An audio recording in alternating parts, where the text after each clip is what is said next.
Bonjour Charles Decamp. Bonjour Philippe, bonjour à tous. Il y a des travaux en bas de chez vous?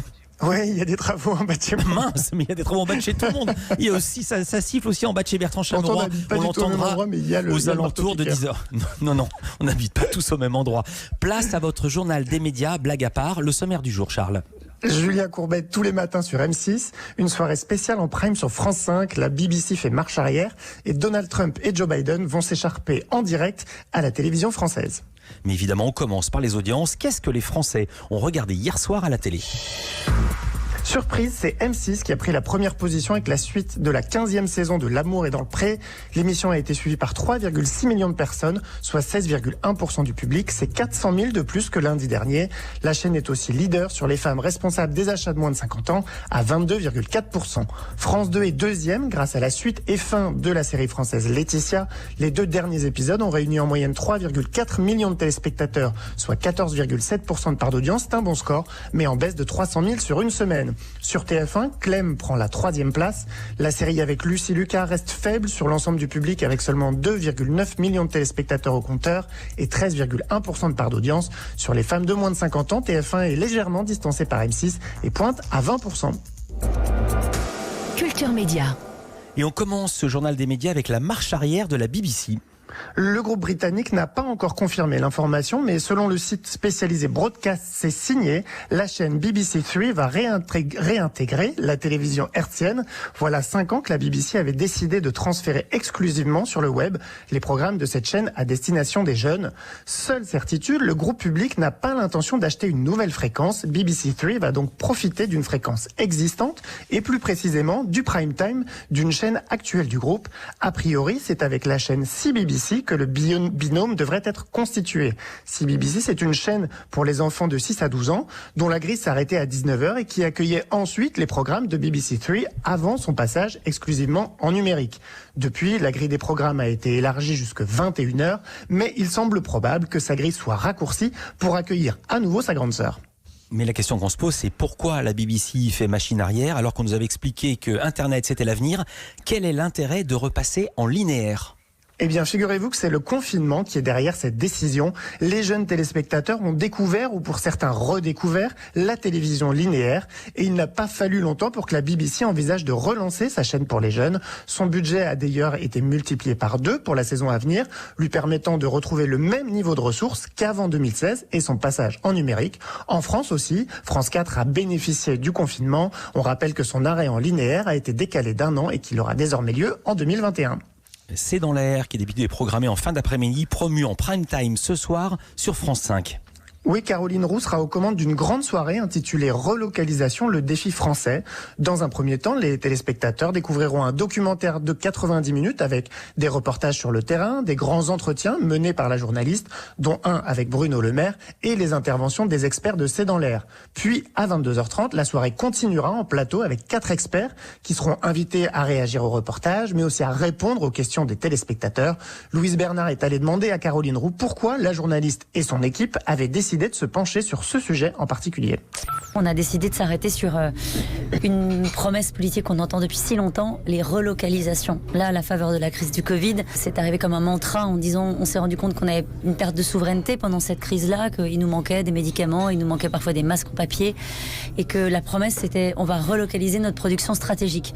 Et nous, on s'est dit, bah ouais, mais en fait, ça a l'air compliqué de relocaliser certains secteurs d'activité qui sont délocalisés depuis si longtemps, avec l'idée qu'on produit loin parce qu'on peut produire moins cher. Donc on a pris ce sujet-là et on a essayé de se poser pendant 90 minutes pour savoir ce qui est possible et ce qui l'est pas. Il s'agit de la première soirée spéciale de la saison pour C'est dans l'air, mais pas du premier prime de l'émission, même si le format restera, à peine 6 émissions depuis 2018. Le dernier en date, consacré au coronavirus évidemment, avait séduit près de 600 000 curieux fin juin, soit 2,9% du public. Caroline Roux nous a expliqué comment les thèmes de ces primes événementiels étaient choisis. Ce sont des thèmes transversaux qui nécessitent plus qu'une heure. Vous voyez, parler de relocalisation, c'est vrai qu'on peut le faire même en 5 minutes, là, un matin, sur un coin de table, mais en réalité, ça mobilise des problématiques tellement lourdes que on se dit, on veut vraiment prendre le temps de s'y arrêter pour comprendre les enjeux.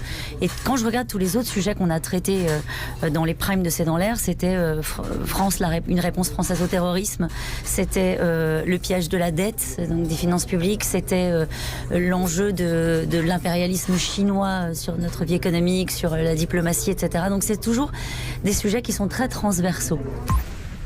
Julien Courbet sera tous les matins en direct sur la chaîne M6. On en parlait il y a quelques semaines, les animateurs de RTL sont de plus en plus amenés à intervenir sur M6 et vice-versa depuis le rachat de la station par la chaîne de Nicolas de Taverneau. Parmi eux, le patron du groupe M6 a recruté Julien Courbet il y a 2 ans déjà pour prendre les commandes de Capital et l'animateur va désormais intervenir tous les matins en direct sur M6. C'est ce qu'a révélé hier Le Parisien, l'émission de radio Ça peut vous arriver, dans laquelle Julien Courbet et ses experts aident les auditeurs confrontés à des problèmes du quotidien, va être déclinée chaque matin dans un format pour le moins original. De 10h à 11h30, les téléspectateurs de M6 découvriront en direct la version filmée de l'émission de radio. Puis, à 11h30, 1 heure de programme inédite pour la télévision, toujours en direct, sera proposée. Julien Courbet sera entouré d'avocats et on suivra des reporters en région chargés d'aider des téléspectateurs à régler leurs problèmes. Donc je fais l'addition, Julien Courbet va donc faire 2h30 d'antenne en direct tous les jours sur M6. Oui, la chaîne explique vouloir réinjecter du direct dans sa grille. Il faut dire que ça lui a réussi avec Tous en cuisine, l'émission en direct de Cyril Lignac qui a cartonné pendant le confinement. Et il faut dire aussi que la chaîne a une vraie marge de progression car la case est actuellement très peu regardée. En ce moment, il y a 3 rediffusions de Desperate Housewives qui sont diffusées entre 10h et 12h45 et elles sont suivies par seulement 2,6% du public depuis la rentrée. Les couche-tard ou alors les lève-tôt auront de quoi se divertir cette nuit à partir de 3h du matin sur les chaînes info. Oui, aux États-Unis et partout dans le monde d'ailleurs, on se prépare à un moment de télévision mémorable. C'est en prime time outre-Atlantique et à partir de 3h en France que Donald Trump et Joe Biden s'affronteront pour le premier débat de la présidentielle américaine. Alors toutes les chaînes info françaises retransmettront l'événement à partir de 3h donc. BFM TV, CNews, LCI, France 24 et France Info avec traduction simultanée évidemment. Et l'affrontement s'annonce explosif. Ce week-end, ça ne vous a pas échappé. Donald Trump a déclaré qu'il allait demander un test antidopage à Joe Biden après le débat pour être sûr qu'il n'a pas utilisé de produits pour améliorer sa performance. En réponse, la campagne de Biden n'a pas manqué d'humour, c'était hier soir. Je cite, Joe Biden a prévu de donner ses réponses au débat en mots. Si le président pense que sa meilleure chance de gagner est avec de l'urine, qu'il n'hésite pas. On n'en attend pas moins de Donald Trump qui a laissé pisser la chance de protéger la vie de 200 000 Américains en ne mettant pas au point de plan pour lutter contre le Covid-19. Fin de citation. Et on reste aux États-Unis, Charles, pour finir ce journal avec une attaque inattendue contre la chaîne Fox News. Oui, c'est une attaque inattendue parce qu'elle vient du docteur Anthony Fauci. C'est l'un des experts du coronavirus aux États-Unis. On l'a beaucoup vu aux côtés de Donald Trump lors de ses conférences de presse quotidiennes au début de la pandémie. Il est extrêmement respecté outre-Atlantique et il est resté très mesuré dans ses propos, même quand Donald Trump suggérait de boire de l'eau de Javel pour tuer le virus, on s'en souvient.